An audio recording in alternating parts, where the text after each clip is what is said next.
gentlemen, welcome to the main event. Today we're diving into a big development. The SBA just announced a full-scale audit of its 8A business development program. That's huge news for small businesses. Absolutely. The 8A program is a vital path for minority-owned and disadvantaged businesses to access federal contracts. An audit like this could shake things up. For sure. Let's start with the basics. The 8A program is designed to level the playing field, right? It gives certain businesses a leg up in federal procurement. Exactly. It's all about promoting diversity and economic growth. But with increased scrutiny, it sounds like the SBA wants to make sure everything is fair and above board. Right, and the timing is interesting. Why do you think the SBA is launching such a comprehensive audit now? Well, I think it's partly a response to ongoing concerns about eligibility abuses. There have been questions around whether all program participants genuinely meet the criteria. That makes sense. It's not just about checking boxes on paper. There's real intent behind these rules, but audits can be stressful for businesses. What are they actually looking for? The SBA said they'll be reviewing eligibility documentation, business ownership structures, and actual control of the companies. So they're digging deep. That could get uncomfortable for some firms, especially those with more complex structures. I wonder how often businesses have tripped up on these requirements. From what I've seen, things like improper ownership stakes or control issues are pretty common pitfalls. Sometimes it's just a paperwork slip, but other times it's more serious. You're right. Even an innocent mistake can have serious consequences. I read that if a company fails the audit, they could be kicked out of the program. Exactly. And not just that, they could be barred from future participation or even face penalties. The stakes are high, so preparation is key. Do you think this audit might make some businesses hesitate before applying to the 8A program? Maybe, but in the long run, it could strengthen the program's reputation. If everyone knows the rules are enforced, it makes the program more credible. True. But I can't help but think about the small business owners who are just trying to navigate all these regulations. It can get overwhelming. Absolutely. The compliance burden is no joke. Some owners probably spend as much time on paperwork as they do running their actual business. That's a good point. I've heard stories of folks hiring consultants just to manage the 8A paperwork. It's almost like needing a lawyer to read your toaster manual. Yeah. But seriously, I think the audit is a reminder that these programs come with strings attached. You get access to opportunities, but you have to play by the rules. In the bigger picture, do you see this audit as a sign the SBA is tightening up all its programs, or is it just focused on the 8A for now? It could be a test case. If the audit uncovers major issues, I wouldn't be surprised if other SBA programs get similar scrutiny in the future. That's a good call. It's kind of like when one student gets caught cheating and suddenly the whole class is under the magnifying glass. Exactly. And I think it's important for businesses to see this not just as a threat, but as an opportunity to review their own compliance. Right. Being proactive is key. If you're in the 8A program, now's the time to double check your records and make sure you're in good shape. I imagine some companies are scrambling right now, digging out old files and making sure every I is dotted and every T is crossed. No kidding. But that's probably better than waiting for the SBA to point out something you missed. It's like cleaning your room before your parents check.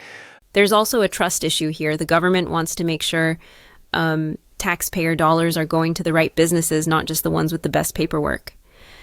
Absolutely. The intent is to support genuine disadvantaged businesses, not those gaming the system, but sometimes that line can get blurry. That's true. Ownership and control can be complex, especially with family businesses or partnerships. The rules don't always fit real-life situations. Have you ever seen a case where a company lost 8A status over something that seemed minor? Yes, actually. I heard about a business that failed to update its documentation after a change in ownership. It wasn't malicious, just an oversight, but it cost them. That's tough. It shows how important it is to keep everything up to date.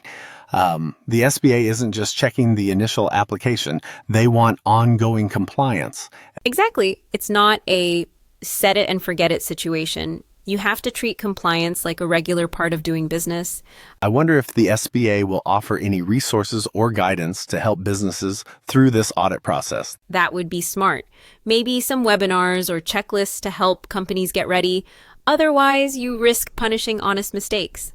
I hope so. It would be a shame if small businesses got tripped up by red tape, especially when the goal is to help them grow. For sure.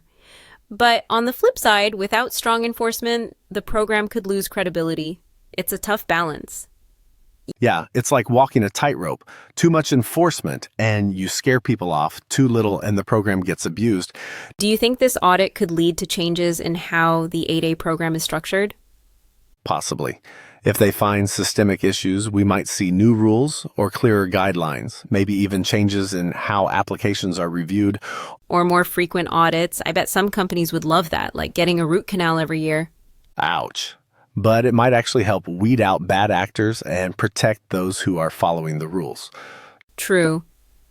At the end of the day, the program's success depends on trust and transparency and accountability.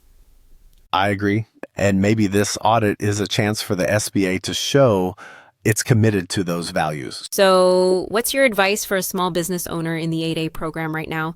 I'd say review your documentation, make sure your ownership and control structures are clear, and don't hesitate to ask for help if you need it.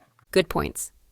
And remember, it's better to find and fix an issue yourself than wait for the SBA to find it for you. Absolutely. And for those considering applying, this audit shouldn't be a deterrent, just a reminder to be thorough and honest. Agreed. The opportunities are still there, but you have to play by the rules. It's like entering a marathon. Training is half the battle. That's a great analogy. And if you trip along the way, it doesn't mean you're out of the race, but you have to get back up and keep moving. Exactly. So, do you think the audit will have any immediate impact on federal contracting opportunities? Maybe a short-term slowdown while companies get their houses in order, but in the long run, it could actually open more doors for those who qualify. That's encouraging. Sometimes a little shakeup is what's needed to make a system stronger. Couldn't agree more. And I think it's important for listeners to remember that programs like 8A exist to help build a stronger, more diverse economy. Definitely. And audits, while stressful, are part of that process. They help ensure the benefits go to those who truly need them. So as we wrap up, what's one thing you hope comes out of this audit? I hope it leads to clearer guidelines and more support for small businesses. That way, everyone knows what's expected and how to succeed. I like that. And maybe, just maybe, less paperwork in the future. We can dream, right? But until then, keep your files organized and your compliance game strong. Great advice. Thanks for tuning in, everyone. If you're in the 8A program, stay vigilant, stay informed, and don't forget to reach out for help if you need it. And for those thinking about applying, take this audit as a sign to do your homework. The opportunities are worth it. Absolutely. Thanks for joining us, and we'll catch you next time with more insights on small business and federal programs. Take care and good luck navigating the ever-changing world of government contracting. Thanks to the Holland N.N. Knight article curated by MarketUS.com for this deep dive. Reach out to MarketUS.com to have them create a deep dive like this one, or call 954-636-3232. Thanks for watching. I'm Nancy, your AI avatar. If you like this podcast, you can get one for yourself based on a website, YouTube video, or any source. Contact me to get a customized quote for your content. See you soon.